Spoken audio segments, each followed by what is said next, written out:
A few years ago, I attended a conference in Italy. I was one of only a handful of clinicians in a big room of engineers. On stage was a young group of engineers who presented their newest development, a robotic hand.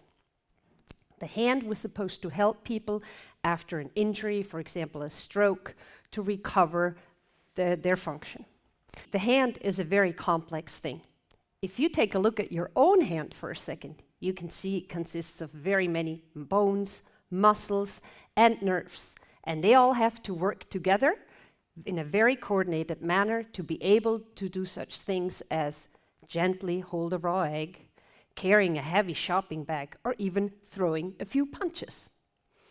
Now you can imagine when the hand is injured, it's just as complex to recover this function. And these engineers, they were proposing the robotic hand to solve just that problem. It should help clinicians and patients recover after an injury. It is usual after these talks that the audience can ask questions. So a lady about 3 rows in front of me stood up and she walked to the microphone and she said, "So did I understand this correctly? I can use this robot with different patients one after another in my clinic throughout the day?"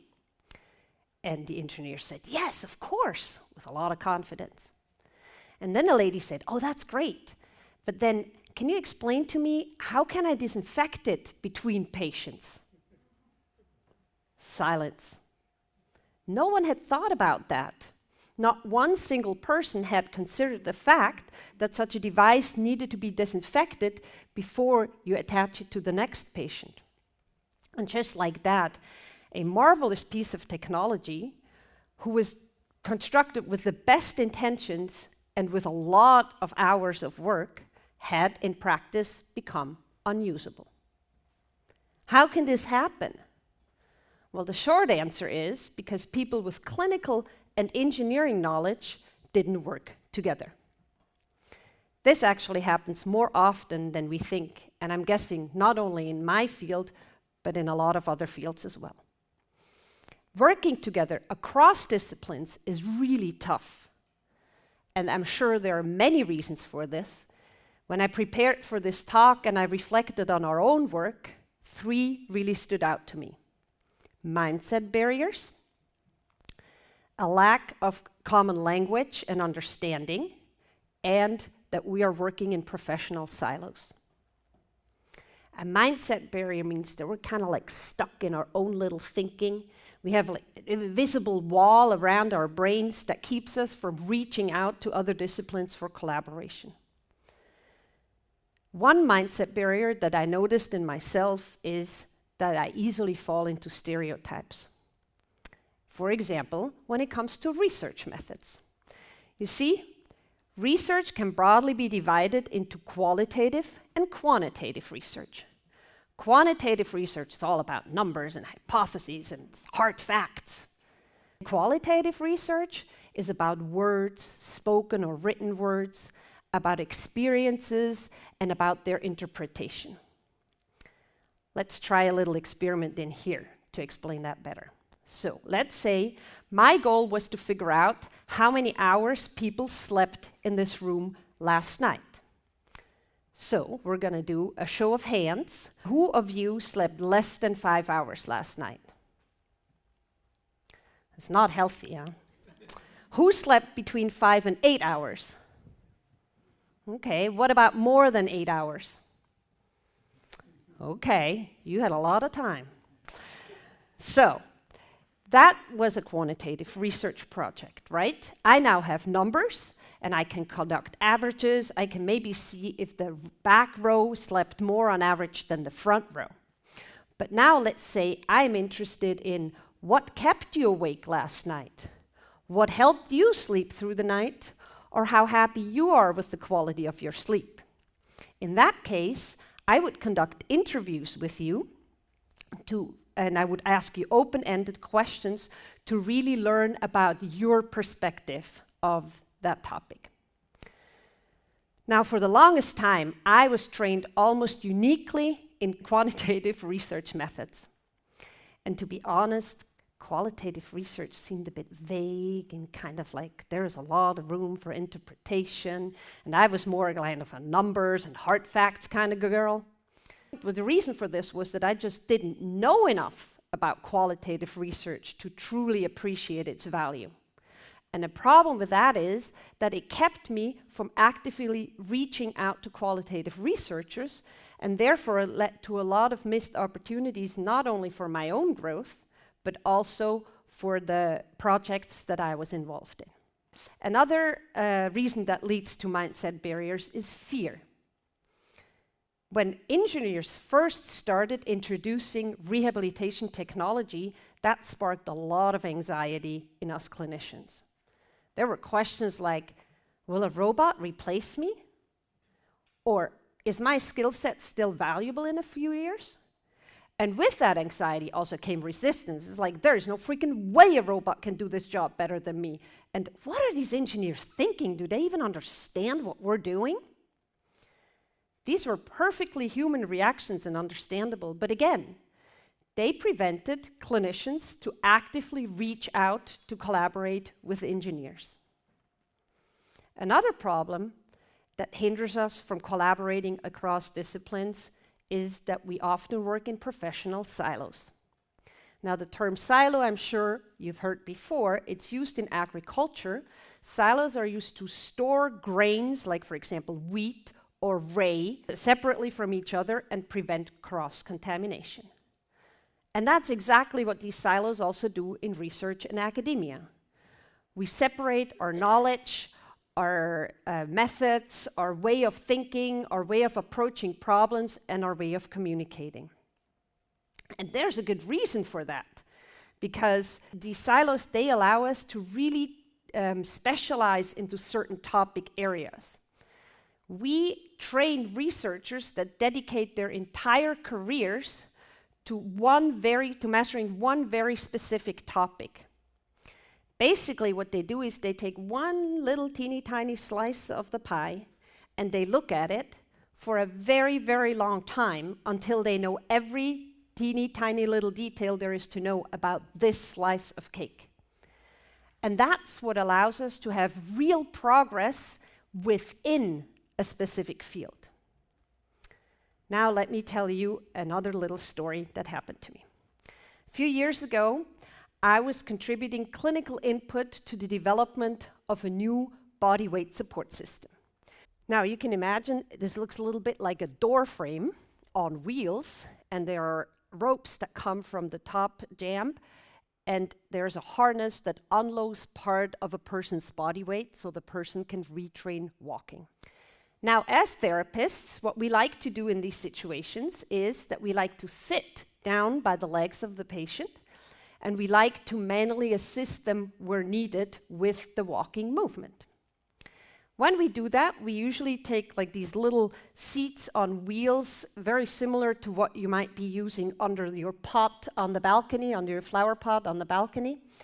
And we sit on those and so we can move with the patient. In my engineering ignorance, I thought how cool it would be if we could integrate such a seat directly on that technology or on that body weight support system. So I started asking for it.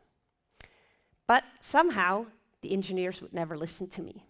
Every time I brought up the topic, I felt like they were shutting me down or ignoring me completely. And it wasn't until the lead engineer, Li Jin, took the time to sit down with me and explain to me that if she was to put such a seat on that device, and more importantly, if I was to actually sit on it, it would completely disbalance the device. And to counteract that, she would have to integrate more motors and bigger motors, making the device not only more bulky, but also much more expensive. So you see, I was looking at the problem from within my own little silo, but I wasn't considering the view from another silo until somebody took the time to explain it to me.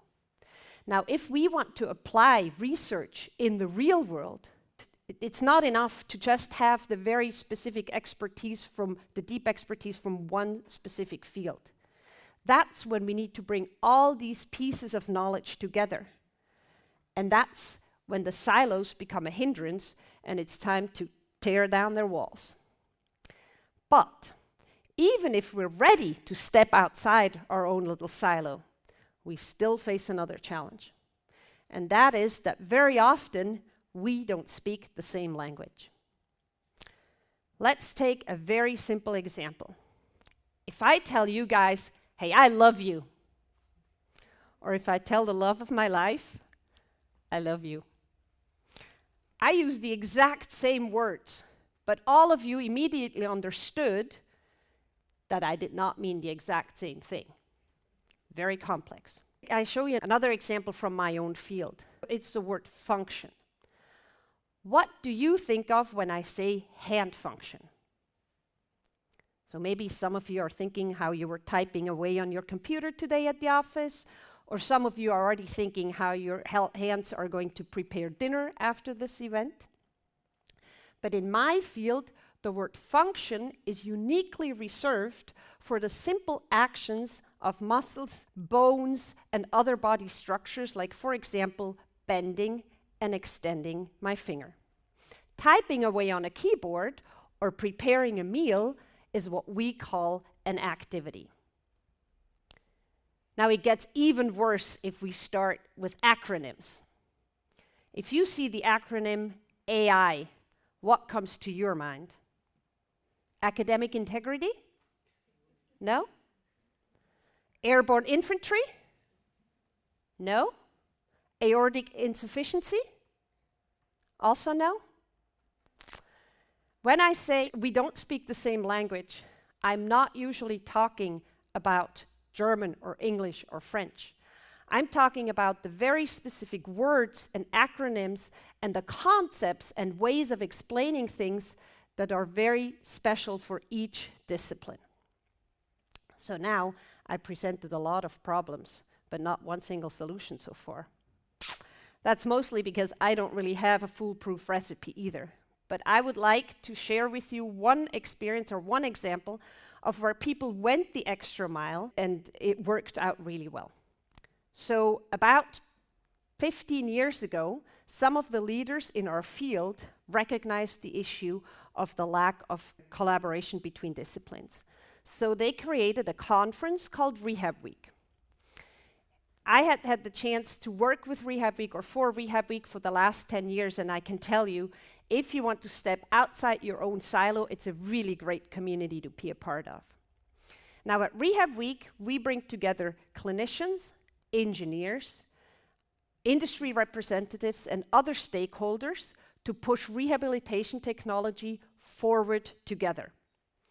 We provide a platform where we can practice 3 things.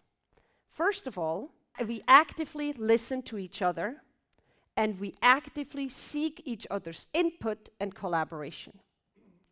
Second of all, we take the time to develop a common language. Just like Li Jin took the time to explain to me why my seat couldn't be put on the device. And last but not least, we have great parties where we make friends and overcome stereotypes. So, in summary or conclusion, working together across disciplines is really tough and we face many challenges. But for those who are willing to go the extra mile, it's also super rewarding and definitely worth the effort.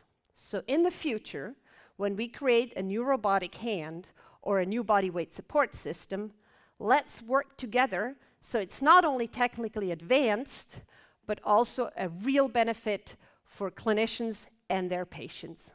Thank you very much.